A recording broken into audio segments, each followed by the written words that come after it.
Hey guys, welcome back to another Fantasy Friday with me and Olivia. We're super happy to have you to chat fantasy. There's just so much to talk about. But first, Liv, how are you doing? Yeah, I'm good, thanks. I'm feeling much better about FPL than this time last week. Yeah, obviously we both used our wild cards, and I was luckily minded quite well, so I was happy with that. So yeah, I'm in a much better place. But everyone's still ahead of me because I did like. I know you're annoyed with your wild card, Ellie, but you're still ahead of me because I did so badly the first 3 games. So it's not all doom and gloom. You'll be fine. Guys, we were talking behind stage. My wild card didn't do poorly. I think I got like 76 points or something like Yeah. that. But I was so upset, you guys, because I had two players that I wanted to really get in, Conor Gallagher and Damari Gray, and I didn't listen to my gut. I went for Jota and Torres instead because they're like higher rated midfielders.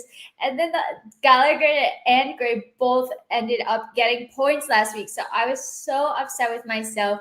So learn from my mistakes, you guys. Just listen to your gut because 9 times out of 10 is going to tell you the right thing to do for you and your team. And now I'm trying to fix my team just to kind of get it back to how it was when I made my original wild card draft. I also transferred out Antonio to get Lukaku in because I was like, oh, he's red carding. Dominic Calvert-Lewin's going to come in. That's going to be a great front three. Now Calvert-Lewin's out. So I'm like screwed there as well. So it's just like an absolute mess right now. I'm going to see how this game week goes and then make a decision. I was telling Olivia that I'm thinking about taking a -8 this like next week, just to get the players that I wanted in. But I don't know. So let's kind of see how that turns out. I'm just gonna kind of wait and see on it, but I'm not like too sold on having Jota and Salah at this point. I was like very happy with it. I'm not so happy with it. But yeah, I don't know. Have to think about it, you guys. Thanks to everybody saying hi. Thanks to everybody who's joining. We'll get to all of your questions. I do want this to have kind of like a layout. We haven't been doing that so much, but I kind of want to have like an order that you guys can expect every single week that we're gonna go through. So first thing on the order, however you call it, I don't know. I want to talk about the fixtures that you have your eye on, Olivia. So which fixtures really catch your eye that you're thinking, oh, I need to try to have a player or maybe two players from this team because I think they're going to do quite well. Man City, I think. I mean, when I look at the fixtures, I think it's 16. No, is it 16 goals in 3 games there this season in all competitions? They scored 6 against Leipzig, 5 against Man City, against Norwich, and they must have scored 5 against or 4 against someone else. So that's really appealing to me. Obviously, if you want to get involved in Pep Roulette, then obviously do it. I'm involved, and I said I didn't want to be. I said I wasn't going to be, but I fell for the Torres hype, and I think he'll start against Southampton. He came off in the Champions League. So that's really catching my eye. Let me have a look at the other fixtures because Liverpool against Crystal Palace is always one. I think even though Palace played really well in their last game, I still think at Anfield it's going to be too much of an ask. And also Wolves as well. Obviously, off the back of their first win, I've got Marcal. I need to learn how to say his name because every time I come on here, I'm like Marcel. Because it has anyway, it's got like a little accent on it, so I don't Marshall. I don't know. Anyway, yeah, you get my drift. Him. I had him last week, and he obviously gets forward a lot. Got a couple of assists, and you got 2 assists. I'm looking. Yes. Yeah, I'm looking at that, and I think a Jimenez is a good shout for this game week. I can't get him in, but I think there's so many good players, isn't there? You can't fit them all in, but I think I really like that Wolves fixture at home to Brentford. And I mean, I think everyone needs to have Lukaku and Ronaldo, or Lukaku and Bruno, or Lukaku and Man United attacker in their team. I think they've both got tough fixtures this week. You know, Chelsea play Spurs away, which I know on paper is a hard fixture. I fully expect Romelu Lukaku to play and score given all their injuries they've got. and West Ham as well. You know, I expect that to be a really tight game. They've got no Mikel Antonio, annoyingly, but I still, for me, you've got to have Bruno, you've got to have Ronaldo and Lukaku, and so yeah, the fixtures that stand out are those ones. But yeah, I think we should keep an eye on the slightly tighter ones as well. Totally agree. I think another one, Leeds have really good fixtures coming up. I'm just looking at it now. They play Newcastle this week, then they play West Ham, Watford, Southampton, and then Wolves. So they also have good fixtures in case you guys are kind of thinking to get any Leeds players in. I have Rafinha in my team. I know a lot of people are kind of even doubling or tripling up on Leeds. I personally want to triple up on Leeds players, but I do think like picking one or two maybe could be a good option as well. So I think we can both agree. We both have Ronaldo, Lukaku, and Salah in both of our teams. Those are kind of like three of the main players that we think you guys should definitely have, given the amount of points that they're going to score. But now I do want to go into our buy and avoid picks for this week. So I actually like watched back last week about the like how I shared my screen. It looked like it was working fine, which I was happy about. So we can kind of go back into it. And hopefully it still works this week. I'm really bad with technology, you guys. Okay, so I'm gonna share my screen. Okay, can you guys see it? Yeah, I can see it. I can see it. You can see not me. Okay, cool. So I'm gonna make it large then. Okay, so I'll kick it off. My buy is Lukaku because I did not have him last week, and I was thinking like, well, you know, Chelsea have quite difficult fixtures. How many is he really going to score? Well, he's going to score goals, you guys. He has 3 goals in 3 games in the Premier League. I think it's 4 and 4, including the Champions League. His expected goals are 2.42, so he's outperforming the goals that he should be scoring. And he has 7.6 points on average per game in just the 3 games. So really, he's getting a goal a game.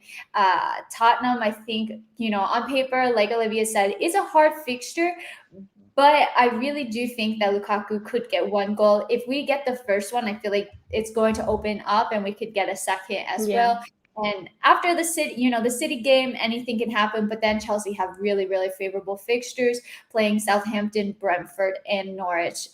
Oh, nice. I just hit the down button and it worked. All right, so Olivia, onto your buy.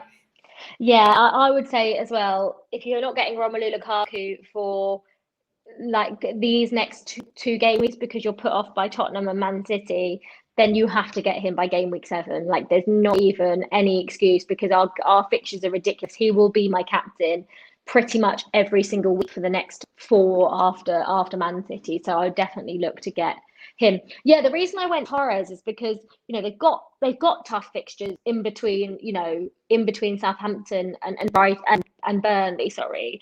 But he has started all 4 of Man City's Premier League games as a striker. He has started their Champions League game as a striker, but he also came off, so he was rested. And I just think that Southampton fixture is too good to ignore. 2 assists and like three returns in 4 games isn't bad. I'd like to think he would get a few more. I don't know if that's not quite what I would probably expect him to get more given the games they've had. But at the moment, everyone seems to be getting on the score sheet for Man City. I think they had 9 different goal scorers in their first 4 games or something, which is ridiculous. So it's up to you. And I would understand if you wouldn't want to jump on the Man City hype because of you don't know whether to go Bernardo Silva, Gundogan, Torres, Grealish, Sterling, Jesus. So there's a lot of options there. But out of all, considering the price and where he's playing and the fact he's down as a midfielder on FPL, I think it's a no-brainer. Especially for this game week. I mean, if you're going to look to bring him in, maybe look to bring him in after these 2 game weeks now. But I have him and I'm definitely keeping him because that Southampton at home fixture, they just seem devastating at home recently. So, yeah, I would 6.5 average points per game also is quite good, you know, for the start of the season, and playing a lot. And I know it's going to come back to bite me at some point. Like I said, it's probably not a long-term option for me, but for short-term, I think he's pretty good. I know now you're selling me on keeping him after this game. No, Ellie, go with your gut. But I depends don't how know it does. what we can do. Don't you have him? Don't you have him already? I do have him, but And you're not going to sell him. You're not selling him for this game week, are you? No, the next. I would sell him for the Chelsea game. So see what I would say. See what he does. You know, they've got a midweek game in the League Cup as well. So if he plays in that, then probably take him out before the for next game week, because that then to me is a signal that he might not play. But I wouldn't, you know, don't go into, well, maybe you can go into a game week thinking I'm going to sell him, but just, yeah, it depends on what he does this weekend. Guys, I'm so torn. Well, okay, I'll wait and see. My problem has been I've been doing my changes right away to try to beat the price increase, which is a very risky strategy, as we've seen with Dominic Calvert-Lewin, for example. But I was really trying to get in the likes of Lukaku before his price went up. I don't think it even ended up going up in the end, but yeah, let's move on to avoids. So mine is Kovacic. I've seen like a lot of people actually transferring him in to their teams, and if you haven't played FPL, I can kind of understand why, because he's 1 goal, 2 assists in 4 games, but that's so unlike Kovacic. Like his expected goal is 0.67. He's averaging 5.7 per game, but I just don't think that this is something that's going to happen long term. First off, N'Golo Kante is fit. He's back, so I don't know if Kovacic will even be starting these games. And then the second point is just I don't think he's a long-term goal scorer. I've been like incredibly surprised with his form. Maybe it's the number 8 shirt. If he can keep it up, then that's fantastic for Chelsea. But for me personally, I would stay away from him because I think he scored like 2 goals in 2 years for Chelsea. So yeah, I mean, he's what I would say is maybe this is the year that we see Kovacic do more in that part of the field like we expect him to do. And I really like Mateo Kovacic. I think he started the season absolutely brilliantly. He's been one of our best players, probably second behind Romelu Lukaku. He's been very, very good, and he was the best player on the pitch by a country mile against Aston Villa.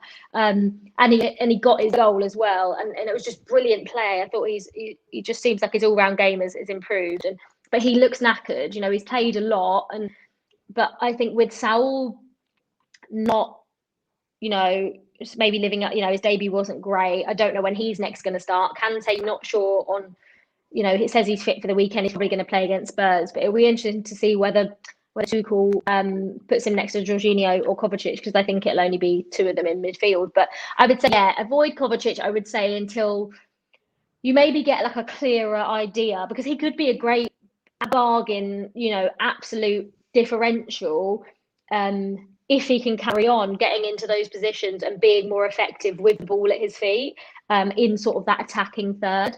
But yeah, I'd hold off him just for a bit, because this could just be a lucky little streak that Kovacic is going to, and he just might go back to what he previously is, which isn't a good FPL player. Let's be honest, he's a brilliant footballer, just not an FPL asset. So right, exactly. And I think, like, for me personally, I would just need more time to evaluate him, like especially after the 2 pink red fixtures, and kind of see maybe going forward, if he's actually scoring goals, maybe he could be a good asset. But at this point in time, I would personally keep away from him. I think that there's better assets and cheaper assets that are probably guaranteed more goal contributions. But you never know. You have to listen to your gut with these things. And Liv, your award was Tino Livramento. Tell us why. Yeah, I mean, looking at those 3 fixtures, really, I know Wolves at home for them is a game where they could probably keep clean sheet, but you just don't know how Wolves are going to be. Sort of, they create so many chances, Wolves. That I love Livramento, and he will be in a lot of players' squads, I think, because he's so cheap and he plays every game. But those away at City and away at Chelsea, are they going to keep clean sheets? Probably not. Are they going to have a lot of the ball? Probably not. Is he likely to get assists? Like, he's got no assists in 4 games. I actually played him last week when they kept that clean sheet, which was very lucky. But he will be on my bench for this game week, and I say if you haven't got him yet, if you're wild carding, then fine, get him in because put him on your bench. No one's going to start him against Manchester City. But if you haven't got him, I would hold off just for the minute until at least Leeds at home or Leeds away, Leeds at home. So yeah, he's my avoid, but he's also my avoid just because of the fixtures. But I think he will be a brilliant asset across the season if he keeps bombing on down that left-hand side. Then yeah, he'll be a good asset, but just maybe not for the moment. Yeah, I think he hasn't gotten any goals or assists, but he's looked quite strong. So maybe just not great fixtures right now, but for the price in the future, he could be a really good option especially if you have a lot of what's the word, like premium players, since Lukaku, Salah, Ronaldo, they're all so expensive, could be a really good option going forward. So guys, I hope that you like this. I'm going to stop sharing my screen now. I think it looked pretty good, so I'm very happy about that. Now I do want to go into captaincy options, and this is something that I'm kind of struggling with. Like, my gut is telling me Lukaku, my head is telling me Salah. So let's just take a quick look at maybe the main captain options. You have Salah plays Crystal Palace, Lukaku plays Tottenham, Ronaldo plays West Ham, and I think those would be the main three that people are looking at, unless maybe you go for like a very differential captain option like Trent playing against Crystal Palace, for example. But who are you leaning towards, Liv? You said those two. As soon as I looked at fixtures, I know Salah's got a very good fixture, but my gut just told me Lukaku, who's in better form than arguably, maybe him and Ronaldo, the best informed strikers. They've got no Tanganga. They've got potentially no Eric Dyer. So they're going to have a very inexperienced back four that I think Lukaku can completely take advantage of. This is the problem, isn't it? We've said go with your gut because that's what you didn't do last week and it didn't pay off. My gut's telling me Lukaku, but when I look into the stats, I'm not listening to what anyone else is saying. I'm just looking into the stats around Crystal Palace, Liverpool at Anfield.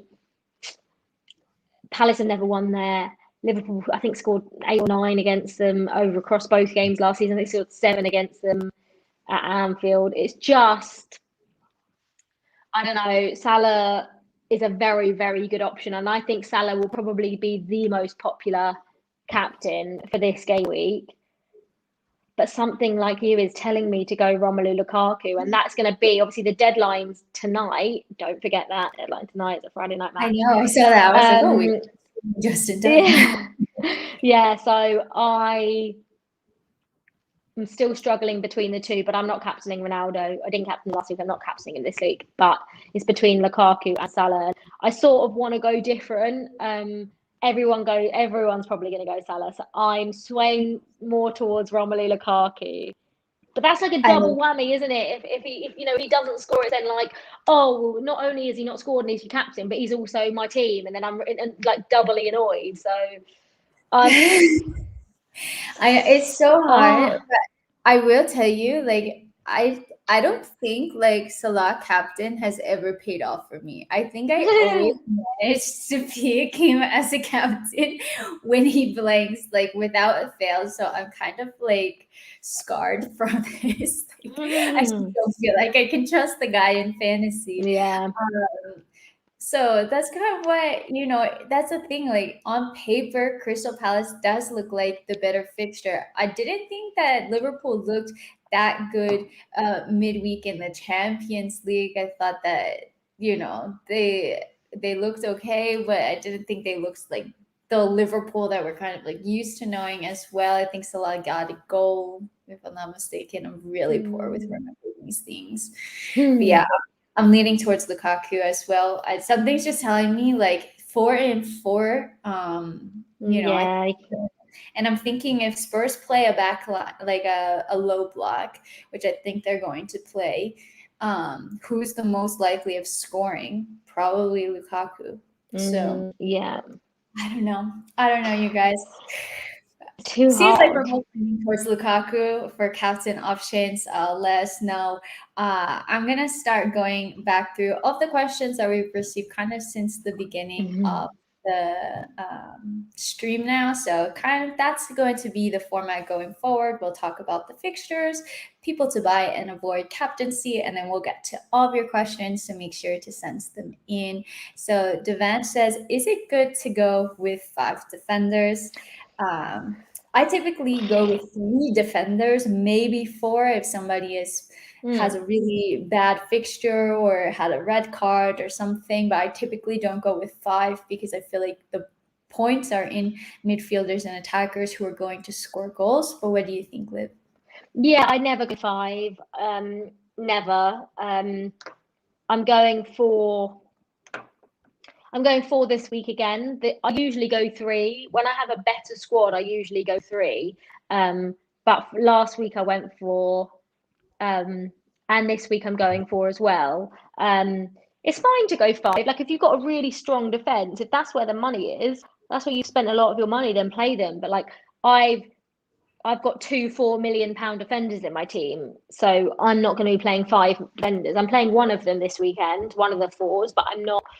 Unless you've got money and good defenders back there, I would always say it's better to play a 3 or a 4 at the back, because otherwise it's just a waste. Like I don't know, I don't really know why people would invest in their defense more than they would invest in their strikers or midfielders, especially this season. So I would stick to a 3 or a 4. I think 5's a bit much. Yeah, I totally agree. Jem said, Jam, thanks for joining, guys. Check out Jam's Twitter. He's awesome and one of my besties. He said, Captain Lukaku, my gut and head is saying that it's Spursy. Yeah, I agree. I actually just went and changed my captain option. I changed it from Salah to Lukaku.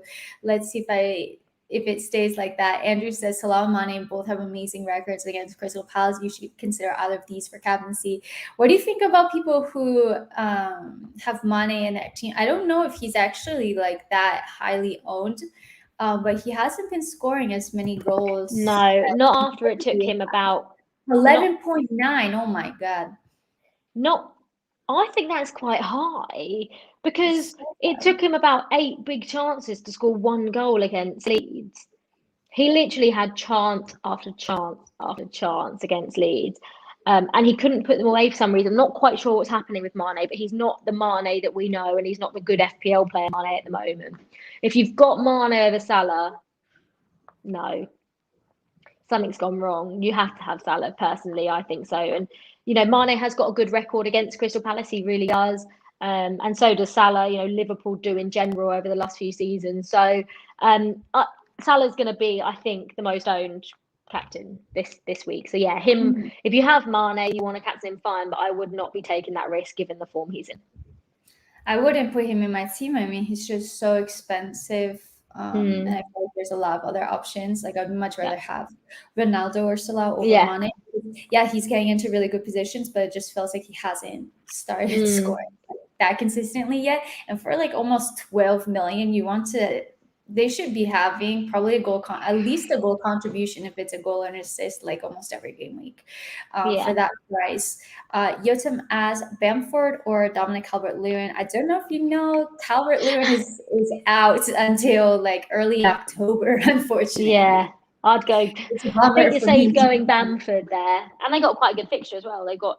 You showed their fixtures earlier. They got. We said their fixtures earlier. They've got good fixtures.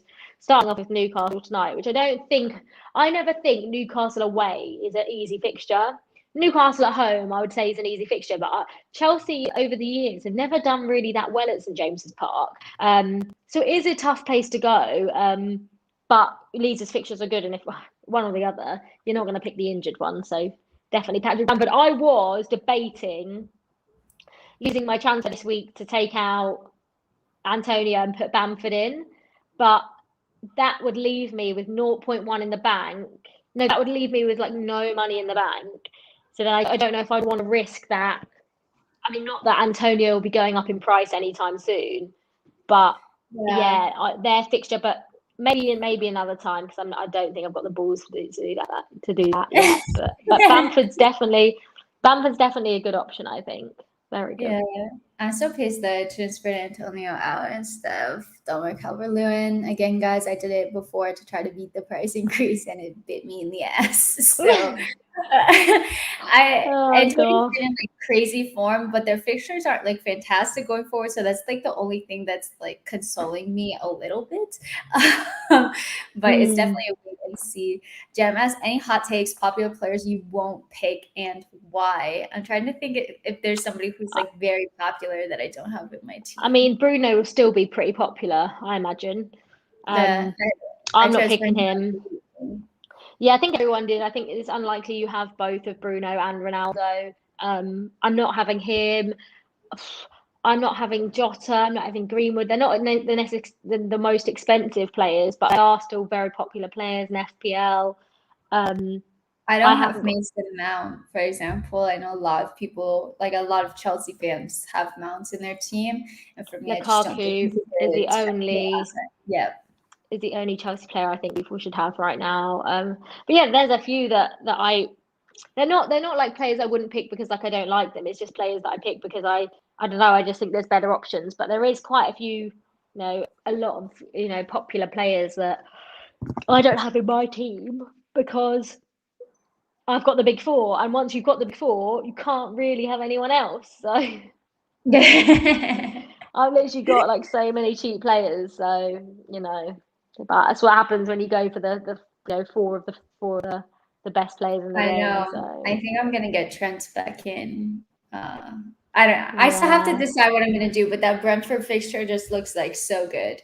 Yeah. And maybe taking a -8 if they keep a clean sheet, then it's really like a -2. And then maybe he scores or gets an assist, and then he nets the -8 and still 2 players to play. So I don't know. I'm like definitely really thinking about it.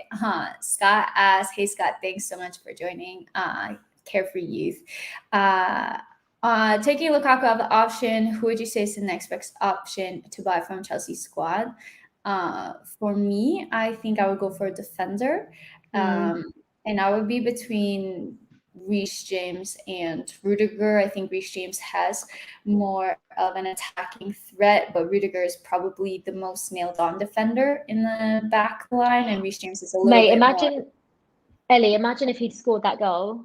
Oh my God, imagine. I take everyone to put him in their teams if that had gone in. God. I really, one of these days it's gonna go in. That was nuts. I was like, how does he still have the ball at this point? So good. I think you're right. I think he is almost the one that's solid. I mean, they're all solid, but Thiago Silva might be swapped around. Christensen might be swapped around. Azpilicueta might be given rest like he was against Aston Villa. Alonso Chilwell, with Chilwell back fit or back mentally ready, who's going to start there? Are they going to be swapped around? I think now that Reece can play right centre back, I think that he's probably one of the most reliable Chelsea defenders, brilliant going forward as well as defensively. And yeah, I mean, we've got 2 tough fixtures, obviously Tottenham away and Man City at home, but after that, if you're looking to get one, I really liked Kai Havertz. Like I really wanted Kai Havertz. I thought Kai Havertz was going to be our player of the season this year, and I think it's safe to say it's probably going to be Lukaku. I still think Kai Havertz is going to have a huge effect on the team, and I put him in at the start and was like, oh yeah, he's going to be great, and then he started one, was rubbish, didn't even start the other, and then the game I took him out, he scored, obviously, because that's how it works in FPL. So that was great. But yeah, I would just hold off because I feel like I don't know if Kai Havertz, he didn't play against Villa. He played against Villa, didn't he? So obviously he's likely to play, but then with the Champions League back, us having Juventus, I don't know. I just think it's a bit of a risk picking any other Chelsea midfielder or attacker other than Romelu Lukaku. So yeah, like Ellie said, I would go for a defender. If you want a Chelsea defender, if you want a Chelsea player, go for a defender. Thing is, Mendy's also a decent shout. Obviously, he's expensive, isn't he, for a goalkeeper? But the thing is, like, our defense is solid and we keep clean sheets, but we do give away shots, which means Mendy has to make saves. And obviously, that's what you want from a goalkeeper. You want a goalkeeper that is going to make saves and get those save points. And Mendy did exactly that against Villa. Kept clean sheet, got save points as well. So that's like where you're like, oh, okay, fair enough. Whereas last season, I feel like when Chelsea kept a clean sheet, Mendy only got 6 points. That was it. Like clean sheet, 4 for clean sheet, 2 for playing. He didn't really make that many saves, never got any save points. But now, for some reason, whatever reason, it seems like he's making a lot more saves, but he's expensive for a goalkeeper, isn't he? Like, I think a lot of people go way cheaper. So yeah, I tend to just like buy the cheapest, like one of the cheapest goalkeepers in order to like try to spread the wealth elsewhere. And it kind of brings us to a question from Luke. He says, is Alonso versus Spurs a good option considering his history against them? The thing with Alonso is like, I am so surprised that he's still starting for Chelsea. Like, I thought that Chilwell was going to start against Aston Villa. He didn't. Then I was like, well, surely he's going to start against Zenit. Like, this is that tough of a fixture. It can ease him into playing since he hasn't played since the final. Started Alonso again. So you think Alonso is like nailed on to start this Tottenham game now? I mean, I was really surprised when Alonso started in the Champions League. I was really surprised by that. But it obviously was Thomas Tuchel thinking Chilwell wasn't mentally ready rather than physically ready. Like he obviously was physically ready to play, but just his head wasn't quite in the right space. So, but now he's back. I expect Alonso to start because I think, like, as much as, you know, a lot of Chelsea fans prefer Ben Chilwell in that left wing back position, you can't really fault Alonso the start of the season. You know, he's been playing really well. He's been getting attacking returns. He's getting in the box. He's having chances. He doesn't really have to defend too much, which is obviously ideal. I think if you want to transfer him in maybe for 1 week, then do that. But then again, I think you're running the risk of the next week Ben Chilwell playing, and for as long as, you know, Ben Chilwell's now fit, he's mentally ready, he's there, which means he's now a proper option for Tuchel, and he obviously loves to rotate, we know that. So I think it's all good and well, you know, putting him in for one game. And Alonso versus Spurs, for some reason, he just always seems to play well against them. So it is, if you want to go like a differential, like he loves playing against Spurs, but it's one of those things that I probably wouldn't risk. I just wouldn't. I don't, unless you're planning on taking him straight out, or you're not bothered about, if you've got bench players that are sort of good enough to come on if he doesn't start, because he's not going to start every single game, is he? He's had a good run in the team. So expensive as well to have, like, just to, like, for the amount that he costs, I would want to have somebody who I think is more or less guaranteed. He's 5.7 right now. He has started the season brilliantly, but we just don't know if he's going to keep that. Very true. One more question from Matthew. He said, anyone you guys are eyeing up, maybe someone who hasn't played much yet that could explode into a great option? I will let you guys into my secret. I've wanted Conor Gallagher for weeks, and I have not transferred him in. He has 2 goals and 2 assists in his last 2 games for Crystal Palace. Don't think it's a good option for this week because they play Liverpool, but going forward, I think it could be a good option. Right now, he's just 5.6, and he isn't really highly owned, I think, either. I think it's gone up a lot since last week. Yeah, now he's 5.1% owned. When I was thinking about getting him in, he was like 1% maybe. So sad, but still a really good potential option, I think. A lot of the players, like, I'm going down, a lot of the players that seem to have played a lot. One player that hasn't, and that's because he only signed late on, was Odsonne Edouard for Crystal Palace. Now, if Crystal Palace can start scoring goals and he's going to be the man to do it, came on for like, 15 minutes or something like that on his debut and scored twice. So he's only, when I look at him, he is... How much is he? I literally just saw him. Why can I not see him anymore? He's 3.1% owned. How much is he as well? He's quite... Bloody hell, he is 6.5 mil, which I think is quite expensive for someone that hasn't played really. He played 1 game in his thingy. But my front 3 is Ronaldo, Lukaku, and Antonio. And I don't really want to mess that up. This week, Antonio's going on my bench, which does make my squad overall a lot weaker, because Jacob Murphy for Newcastle was coming in for him. Like, I don't even know if he's going to play, but that's the decision I made on not transferring Antonio out, because I wanted to keep him because I've got him cheaper than he is now. So yeah, Edouard maybe longer term if one of Lukaku, Ronaldo, and Antonio stop scoring. But when I'm looking, all the players that I'm sort of eyeing up are playing sort of week in, week out. But yeah, I'd say It's odd kind for of hard to Edouard say if maybe. you don't if they haven't played yet, to Yeah, know how they're going to play. yeah. So Scott said, "Sorry, Elizabeth, for talking about Gallagher. It's okay. It was not just you. I posted my Scott, team on." Scott, this is all your fault, basically. This is all your fault because Ellie literally had him, and it's so funny. I did this last season. I let my boss at work get in my head, and so many decisions I was going to make. I was like, hey, maybe not, maybe I won't do that. And I said I was going to put Torres in for his hat trick against Newcastle last season, and my boss was like, you're putting Torres in. Why are you doing that? And I was like, oh, okay, maybe I won't. And I didn't, and he scored a hat trick, and I was just like, so we've learned from this, Scott, that you go with your gut, Ellie. No matter what Scott's saying, no, you go with I'll what you say think. I posted my wildcard draft on Twitter and nobody liked it. Like not one person, I think. So Scott, you were in the minority. You were in the majority, and I was just like, "Oh damn!" Like maybe everybody's right. So But yeah, funny. it's a shame. It's a shame. Okay, last question, and then we'll log off. And I'm kind of gonna combine two questions. One from Matic that says thoughts on bringing in KDB. One from Andrew that says, is it time to consider Grealish since De Bruyne is back? So would you have either of De Bruyne or Grealish in your team? And if you had to pick, who would you pick? I wouldn't pick De Bruyne. Like, I sort of jumped on the De Bruyne hype a little bit last season, but actually, let me just try and find him one sec. Man City.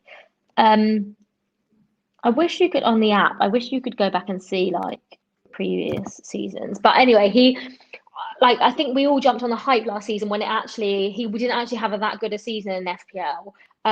He's a lot of money, and I just think at the moment there are a lot better options at that price that are better FPL players, not necessarily better players, because for me last season De Bruyne is the best player in the league. I think he is, and so it's really difficult. Just because you're a great player doesn't mean you're a great FPL player, and he should have got way more assists last season because his teammates couldn't finish, which was frustrating. But I would honestly have Grealish over De Bruyne. He's way cheaper. He's going to play on that left wing. He's threatening. He's in good form. He's got a brilliant goal yesterday in the Champions League. I just think the way he started, I think he's a pretty good option, and that allows you to then build your team and spend the money elsewhere rather than having that 12 million pound midfielder that isn't as clinical as Salah, isn't as clinical as those 12.5 million pound strikers in Lukaku and Ronaldo. So I would stay away from Romelu, not from Romelu Lukaku. Yeah, everyone get Romelu Lukaku out your teams. Do that. Yeah, he's my avoid for this week. I think everyone should sell. Yeah, no, I wouldn't be going Kevin De Bruyne. I think out of the two, I would be going for Grealish, definitely. Awesome. Well, guys, we've been talking for almost 40 minutes, which is insane. I think this is the longest FPL stream ever. So I hope that you found it useful. I hope that you enjoyed this stream as well. If you did, drop it a like, subscribe to the channel. Make sure to follow Olivia as well on Twitter. She posts a lot of really cool content, for work and stuff too. It's super, super cool. Liv, any last things you want to say in today's stream? No, I hope I have as good as a week as I had last week. I can't unfortunately see that happening, but it's the big decision for me is Lukaku or Salah, and that is going to be that's going to be a last minute decision at the moment. It's on Lukaku currently, so if I forget, it's Lukaku. If I don't, it could be Mo Salah, but who knows? Let me know. I'm the same way right now. It's on Lukaku as well. So guys, thanks so much for watching. I hope that you all have good FPL weeks, and yeah, let me know how you get on. Until next Friday, we're out.